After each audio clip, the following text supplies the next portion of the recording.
인간은 놀랍도록 자신의 과거를 반복하는데 무의식이라는 마음의 작용 때문입니다.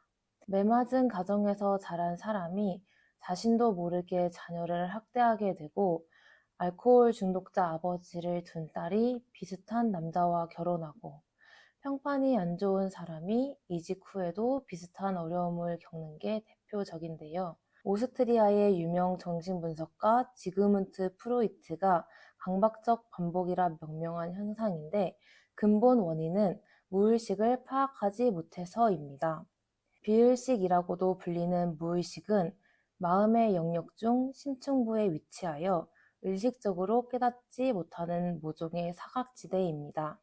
빙산으로 치면 수면 위로 노출된 부분의 의식, 물에 잠긴 부분이 무의식인데요. 인간이 타인의 흠에는 민감하지만 자신의 허물에는 관대한 현상 또한 방어 기제가 작동하여 받아들이기 힘든 모습을 무의식으로 내보내서인데 자신의 일부로 인정하기엔 너무 수치스럽다 보니 차라리 인식하지 않는 것이죠.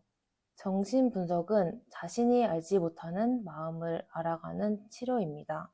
정신분석의 중요한 치료 원리 중 하나는 무의식을 의식화하는 것인데 인식하지 못하는 마음의 영역이 의식적인 생각과 행동, 감정에 계속해서 영향을 끼치기 때문입니다.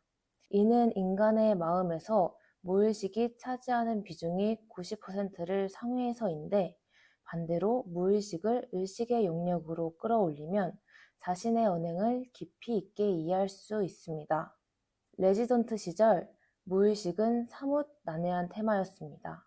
종궁이 수련 과정에서 주요하게 배우는 다른 심리치료법보다 정신분석 이론이 방대하고 추상적이라 1, 2년차 때까지만 해도 이해되지 않는 부분이 많았는데요. 전문의 자격을 취득하고서 돌이켜보니 4년의 레지던트 기간은 무의식에 대한 이해도를 점층적으로 높여가는 시간이었습니다.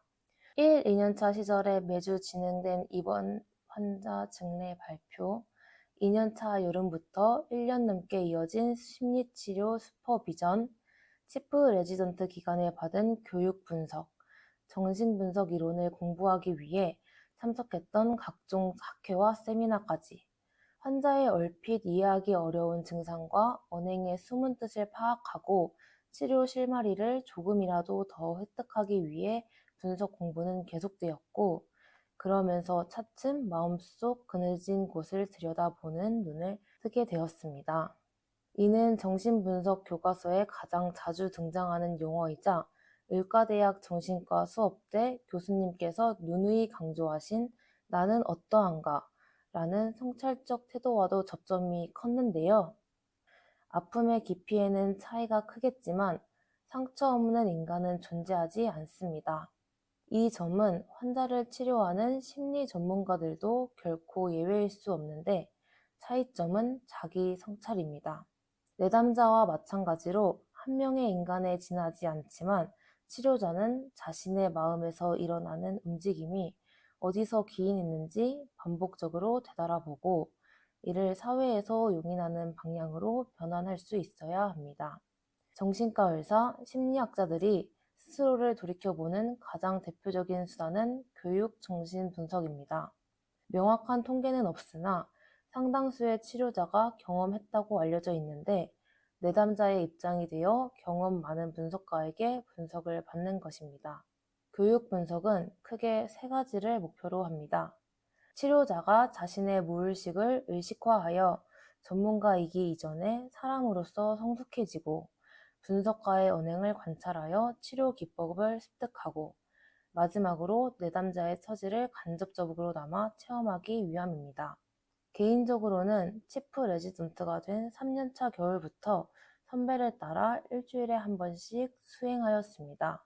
처음 교육 분석을 받으러 간 날 분석가는 정신분석의 목표와 20, 30년 전 자신이 미국에서 교육 분석을 받은 일화를 들려주셨습니다. 국제정신분석가가 되기 위해 5년 동안 일주일에 5회씩 도합 1250번의 분석을 받은 얘기, 무의식을 이해하는 원재료로서 꿈과 전이, 그리고 자유영상의 중요성, 최종 지향점은 자신의 생각과 감정, 행동을 스스로 돌이켜보는 자가 분석이라는 사실까지. 대부분 레지던트 1, 2년차 때 배운 내용이었는데 뜻밖에도 무의식이 창조성과 관련이 있다는 사실을 새로이 알게 되었습니다. 단순히 어둡고 부정적인 기억의 저장고가 아니라 가능성의 원천일지도 모른다는 얘기입니다. 분석 심리학을 창시한 스위스 정신과 의사 카렐 구스타프 융이 고안하여 후대 분석가들이 발전시킨 개념인데 공격성과 성적 충동을 중시한 프로이트의 시각과 차이나는 부분이기도 합니다. 대학원 진학을 포기한 비용으로 1년간 수행한 개인 분석은 지나온 발자취를 돌이켜보면 내면을 살피는 뜻깊은 시간이었습니다. 생애 첫 기억부터 청소년기, 의대 재학 기간을 거쳐 최근 시점에 겪은 일을 복기하여 다양한 생각과 감정이 들었습니다. 30년이라는 세월을 떠오르는 대로 돌이켜보니 세옹지마라는 말대로 안 좋은 일도 좋은 일도 모두 있었습니다. 남들에게 쉽게 털어놓지 못한 어려움도 있었지만 누구보다도 훌륭한 분석가와 교수님, 동료들을 만난 행운도 있었습니다. 50여 번의 세션이 말미에 다다른 시기에는 한 뼘이나마 인식의 지평을 넓혔는데 100%는커녕 채 10%도 알 수 없는 게 사람의 마음이라지만 정신의 사각지대를 탐색하여 과거가 현재에 끼치는 영향을 선연히 파악할 수 있었습니다. 특히 여타의 정신과 의사들과 달리 외모 심리학에 관심을 갖게 된 이유, 퇴근 후 밤늦게까지 관련 분야 원서, 논문을 찾아볼 수 있었던 원동력을 돌이켜보는 계기가 되었는데 이는 못생김의 심리학을 집필해야겠다는 결심으로 이어졌습니다. 초고 제목이었던 외모 스트레스를 줄이는 방법 또한 무의식의 왕도라 불리는 꿈에서 알려주었는데 정신의 신비스러운 힘에 다시 한번 경탄할 따름입니다. 우리는 종종 자신의 과거를 반복하는 모습을 보입니다. 이는 우리 마음 깊은 곳에 자리 잡고 있는 무의식 때문입니다. 하지만 이 무의식은 단순히 어둡고 부정적인 것만은 아닙니다. 오히려 우리 안의 창의성과 가능성의 원천이 되기도 합니다. 정신분석가들은 자신의 무의식을 이해하고 성찰하는 과정을 통해 성장합니다.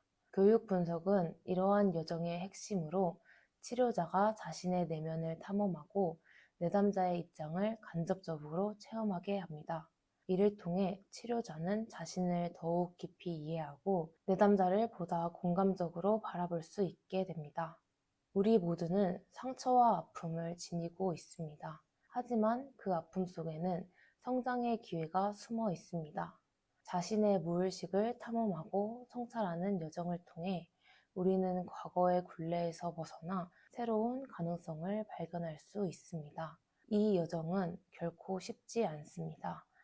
하지만 그 과정에서 우리는 자신을 더 깊이 이해하게 되고 타인에 대한 공감 능력도 키워나갈 수 있습니다. 이렇게 우리는 자신의 내면을 탐험하며 성장하고 더 나은 미래를 만들어 갈 수 있습니다. 지금까지 도나 책방의 예은이었습니다.